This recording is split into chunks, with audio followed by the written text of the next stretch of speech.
ने जो रामचरितमानस में आजकल आरएनडी करने का ठेका उठाया है, क्या इन रामचरितमानस का आरएनडी करने वालों की इतनी हैसियत या इतना आधार भी है कि उसको चैलेंज कर सके? मैं एक साइंटिफिक फैक्ट रखता हूं, रामचरितमानस इस दुनिया के 10 बड़े महाकाव्यों में से एक है।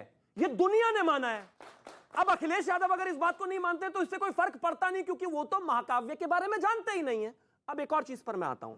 मैं बड़ी शालीनता और सम्मान से सबको यह कहना चाहता हूं कि इस दुनिया में जितने भी धर्म ग्रंथ हैं मैं सबको मानता हूं और अपने सबका सम्मान करता हूं और अपने को मानता हूं, और मैं मानता हूं वहां पर जो लिखा है उसको कोई चैलेंज करने की आवश्यकता नहीं है। लेकिन अगर आप चैलेंज कर सकते हैं और आप चैलेंज करना चाहते हैं और आप रामचरितमानस की चौपाइयों को बार बार अपमानित कर सकते हैं, और अगर आप 140 करोड़ लोगों के सम्मान और सेंटिमेंट को ऐसे ही ठेस पहुंचा सकते हैं, तो दूसरे धर्म की, यहां पर ये दूसरे धर्म का एक वो है आयत और सूरा, मेरा बड़ा सम्मान आपसे निवेदन है, मेरे बाकी के 30 सेकंड आपके, आप इसको पढ़ के दिखा दीजिए। इनको दे दीजिए ना, उनका धर्म है ना, वो उनको पकड़ा देंगे। बात कर रहे हैं ना, हम अपने माँ बाप की बात करेंगे ना, हम अपने बच्चों की बात करेंगे ना। आप नहीं, आप कुरान में 4 लाइनें इनकी पढ़नी बस की नहीं है, पता गर्दन कट जाएगी।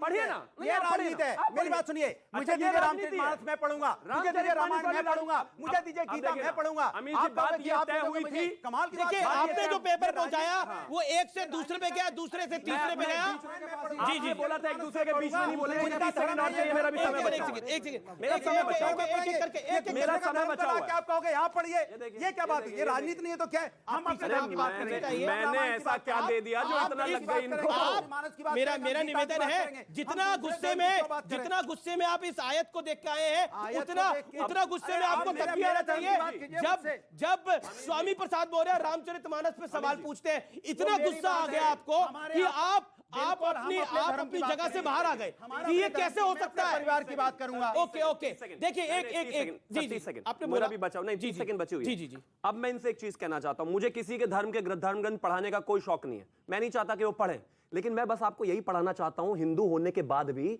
रामचरितमानस की चौपाई को गाली देते हुए इनका गला नहीं सूखा। और आपने कहा कि हम अपने धर्म की बात करेंगे, तो स्वामी प्रसाद मौर्य तो बौद्ध है ना, उनसे कहिए उस पर बात करें, वो रामचरितमानस पर कैसे बात कर रहे हैं? तो कृपा करके ये हिपोक्रेसी ना फैलाएं और धर्म का अपमान ना करें। बस अब अगला 1 मिनट विवेक श्रीवास्तव का है, फिर शुभराष्ट्र का है। विवेक जी, मानो तो कंकर जी, मानो तो आप कंकर मान लो जी, या फिर उनको शंकर मान लो, तो डिफरेंस तो सोचने के तरीके में है जी, डिफरेंस तो सोचने के तरीके में है। और दूसरी बात, आप ही लोग थे, आप ही की पार्टी थी जो सवाल खड़ा करती थी कि राम सेतु भी था कि नहीं था। ये राम सेतु क्या होता, कैसे बन सकता है उस दौर में राम सेतु? पूरी साइंटिफिक रिसर्च हुई, नहीं आप ही से सवाल है। पूरी साइंटिफिक रिसर्च हुई, राम सेतु तो हो गया, ठीक है। लेकिन अब आपको रामचरितमानस पर सवाल उठाने हैं। 2024 में ये पॉलिटिकल एजेंडा सेट करने के लिए पूरा प्रयोग हो रहा है। 1 मिनट आपका सर। दलित एम्पावरमेंट में समस्या क्या है मेरी समझ के बाहर है। क्या यह कहना चाहता है आज का हिंदुस्तान की दलितों के साथ कभी बुरा आचरण नहीं हुआ? जो कुछ भदौरिया जी ने बोला मैं रिपीट नहीं करना चाहूंगा। यहां लॉजिक नहीं है, यहां बैठे हुए चम त्यागी के पास। तो ये मुसलमानों की एक आयत ला करके दे दी, बोला साहब डिस्कस करके कंपेयर करो। आप रामचरितमानस को डिस्कस करिए आज, और डाइवर्ट मत करिए इसको इस्लाम और क्रिश्चियनिटी की तरफ। सीधी सी बात है, इस देश में दलितों का उत्पीड़न हुआ है। आप जो मर्जी कहिए किसी पार्टी के बारे में, 1947 से आज तक हमारे मंदिर रहे, हमारी पूजाएं रही, हमारी आस्था रही, मेडिटेशन रहा। 1947 में ये देश नहीं बना, ये देश उससे कई वर्ष पुराना है। शायद ये 47 में देश नहीं बना, ये देश प्रभु राम के युग का देश है। अगर दलित खड़ा हुआ है तो समस्या क्यों है? ये देश महाभारत के युग का देश है। पूछ रहा है तो समस्या क्यों है? जी ओके, अब शुभराष्ट्र की बारी है। अब आपने कई सारी बातों करा। शुभराष्ट्र, there is a clear cut political agenda. अब जब से वो वीडियो वायरल हुआ है बिहार के मंत्री साहब का, प्रोफेसर चंद्रशेखर का, उसके बाद से कुछ ढका छुपा रह नहीं गया है। और जिस तरह से समाजवादी पार्टी भी लाइन ले रही है और रामचरितमानस के बारे में जिन शब्दों और जिस आचरण से बात हो रही है, वो अपने आप में एक्सपोज कर देता है कि किस तरह का नैरेटिव बिल्ड करने की कोशिश है 24 से पहले। ये पूरा खेल 2024 का है। ना इन्हें रामचरितमानस से मतलब है, ना शूद्र से मतलब है, ना दलित से मतलब है, ना महाकाव्य से मतलब है। जी आमिर जी, मैं 2-3 बातें कहना चाहती हूँ। एक बात मैं इस आइडियोलॉजी के नाते कह रही हूँ जिसका रामचरितमानस में विश्वास है, अगाध श्रद्धा है। उस आइडियोलॉजी में बिलीव करने के नाते मैं ऐसा कह सकती हूँ कि आज कोई भी व्यक्ति हमारे समाज में दलितों के खिलाफ हुए अत्याचार को नकार नहीं रहा। शायद यही वजह है कि संविधान में, बाबा साहेब के संविधान में जो भी प्रोटेक्शन दिए गए दलितों को, उसके बाद उत्तरोत्तर सरकारों ने प्रोटेक्शन दिया। इसका मतलब कि दलितों पे जो अत्याचार हो रहा है, जिसको लेके इतना इमोशनल ड्रामा क्रिएट किया जा रहा है यहाँ पर कि लोगों को लोग नकार रहे हैं उसको, ये बहुत ही भ्रामक बात है। कोई इसको नहीं नकार रहा, नंबर एक। नंबर दो, बात यहाँ पर यह है कि रामचरितमानस की जनमानसीय अवधारणा को धता बताने का प्रयास है।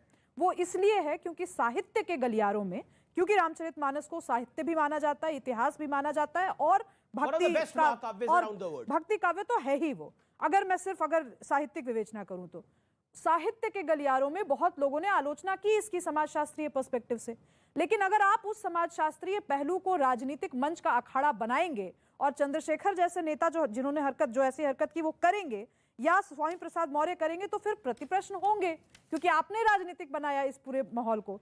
जब प्रतिप्रश्न होगा तो ये भी कहा जाएगा भाई साहित्य तो आईना होता है ना समाज का, तो अगर समाज में फांक थी तो इसका चित्रण किया बाबा तुलसीदास ने, इसमें क्या दिक्कत हो सकती है किसी को? एक सेकंड, अभी रुक जाइए अनुराग जी, आपने तो धर्मनिरपेक्षता बोले 2-3 बारी बोल लिए, आपने तो न्यूज़ 18 इंडिया की web series FIR number 208 streaming now.